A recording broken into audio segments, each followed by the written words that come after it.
Welcome back trainers to another great league content, this time featuring a Greninja team. Today we're gonna dive together into that format with so much power, so much pressure from our charge attacks with a team that is super strong and of course will entertain us along the way, so I would recommend staying till the end because some really sweaty battles are coming up. Not only that, but before you leave this video, just like the video and of course comment down below your favorite moment because those two actions are gonna be the main ones that determine the popularity of this video, and of course it helps my content and tone. So now without any further ado, cue the intro.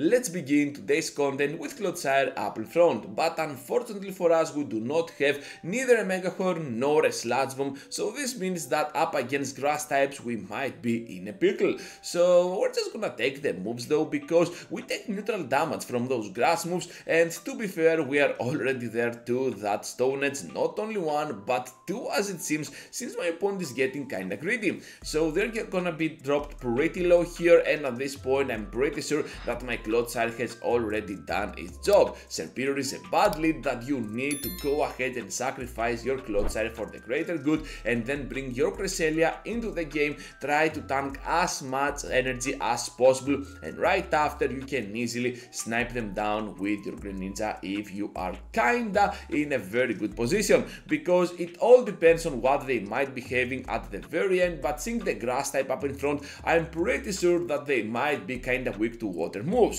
So here comes now Skeledirge, and you know what, Greninja now can absolutely wreak havoc on their defenses. So we're just gonna keep going at it now with those Night Slashes because I can get the chance to a buff. Of course I'm kidding, we're never getting that buff in this video. So another Night Slash is coming off and we managed to get both of them shields out of play. I know now that they need at least 2 Incinerates to get to another move, and they will try to catch on the Talonflame as it seems they have a double fire backline and my Greninja can absolutely feast on them. Now here comes now the second Hydro Cannon to guarantee the victory against a very weird battle.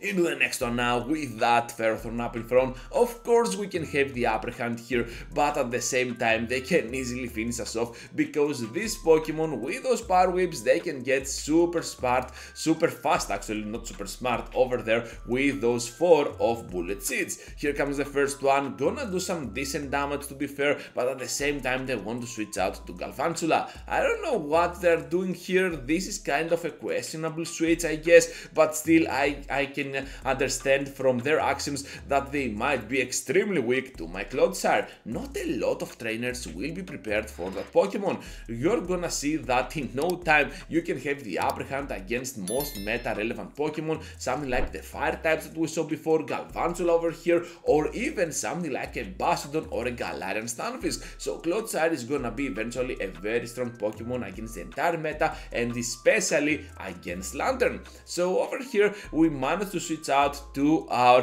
Greninja, and I want to have the upper hand with my moves, and in doing so we managed to sacrifice all of our energy for the greater good. Down they go, still no boost on our side. And of course they have at the back the Shadow Zapdos. This is why I decided to showcase this battle, because they have a Shadow Zapdos and this Pokemon is absolutely my favorite, and we will try to snipe it down in a rampage of attacks. Down they go, absolutely awesome, respect to my opponent over there, and now let's keep going into the next battle with kind of a good lead up against that Annihilate. According to PvPoke, Night Slash and Shadow Ball are gonna be its main moves.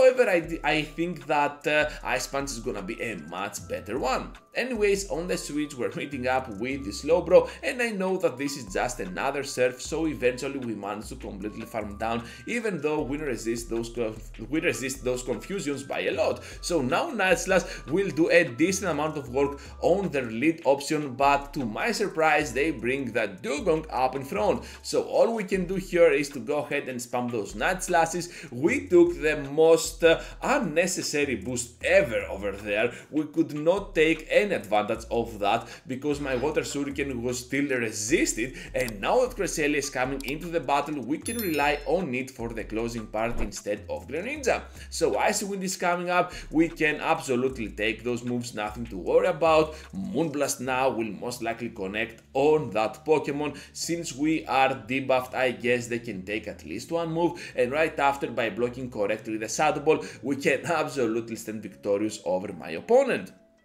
So Moonblast here is just gonna finish off the remaining HP that they have. Now it all depends if we can get that final shield out of play, and as it seems we can, and right after I'm just gonna go ahead and try to catch the move on the Clodsire. I tapped on it, but it did not work at all, but the outcome never changes since now we can still reach to the Moonblast and finish them off right on time.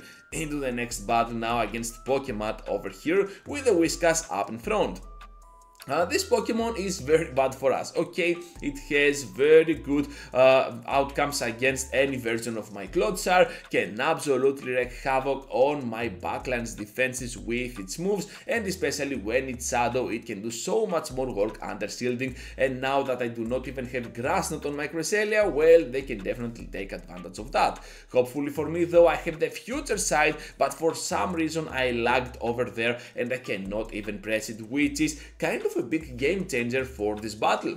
Anyways, a pretty tough lead, a pretty tough switch, and we also lagged on that Future Sight. We could have taken at least a shield out of there, and now with my Greninja I need to put up all of my hopes into that Pokemon. So now Whiscash is coming into the battle and I need to fish for the boost over here. Nuzlocke is coming off, no boost for the first try. Let's see for the second, because I do not remember the outcome at all of this battle, and as it seems we cannot win this one unless they have something severely weak to my Pokemon at the very end, and they do! A Skeledirge emerges out of nowhere, so here comes now another Nuzlocke to fish for the boost. Unfortunately for me, I cannot get there, so my opponent will just keep going at it with those Incinerates, and this is kind of a big bummer. So a Disarming Voice here needs to be blocked. I know that they have back-to-back, so this is a CMP. Hydro Cannon for the finish off. Unfortunately for us though, we cannot get at least to the draw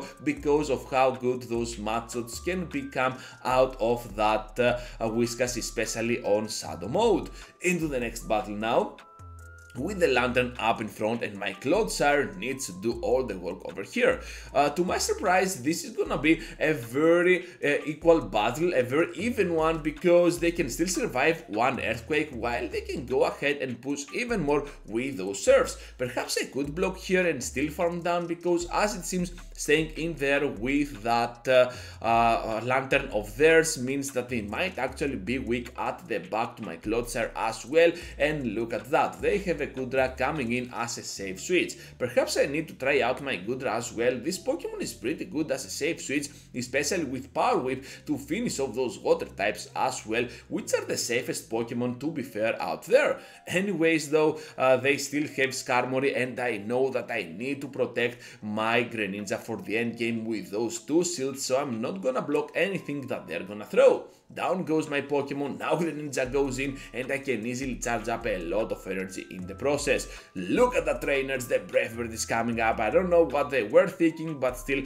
I have to throw here because I cannot farm down with those Water Shurikens. Down they go, Goodra now comes into play, and I know that I can easily outspeed to a triple Nuzlocke for sure, because they have nothing to throw over here. You might see that defense dropped here, but it doesn't apply at all. I guess it was just a mini lag from that Brave Bird from before, from that Skarmory. So yeah, go Battlelag, just do your worst against me, I don't care at all. So anyways, into the next battle now, and we're having a Galvantula, which is a pretty great lead up in front.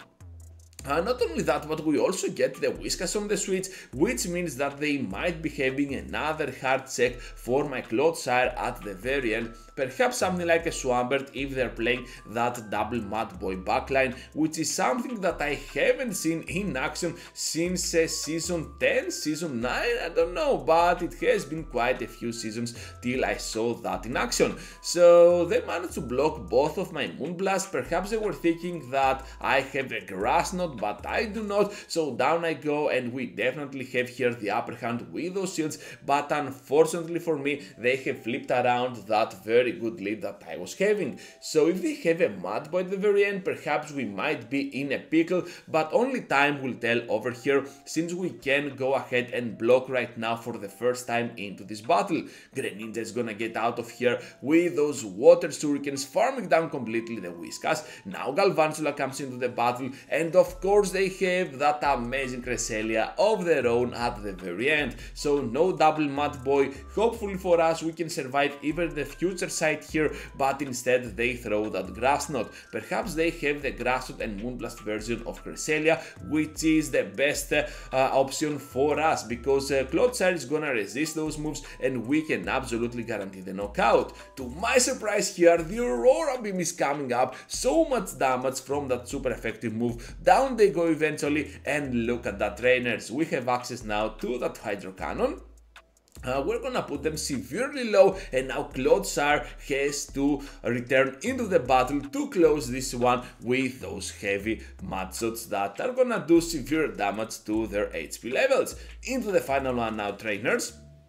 And we're having the Marowak with Hex up in front. I guess that Hex means that they have Fire Blast and Shadow Bone most probably, so we can always expect the Fire Blast towards the end of the battle if they switch out. So yeah, I'm not teasing anything, I do not remember, I'm just joking, I remember everything. This is gonna be a very entertaining one. So Shadow Bone is just gonna be taken so easily by my Clodsire, but they managed to catch that Stone Edge on the Whiskas. Pretty good catch if you ask me, and now Cresselia will come into the battle.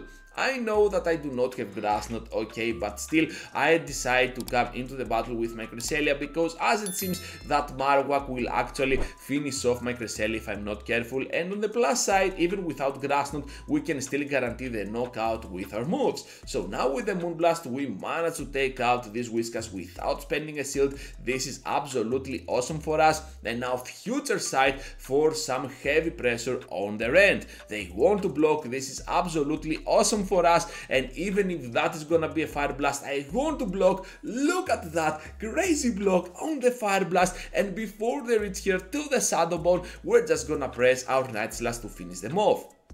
At the very end now, they have a Serperior coming in as a pure closer as well, which can finish us off with style if we do not have any shields, but hopefully we do, and we also get the boost from that Night Slash on the Serperior. Another one is coming up, still not enough to finish them off, but the triple Night Slash is imminent, and our Ninja Pokemon is gonna grab an amazing victory to end this video.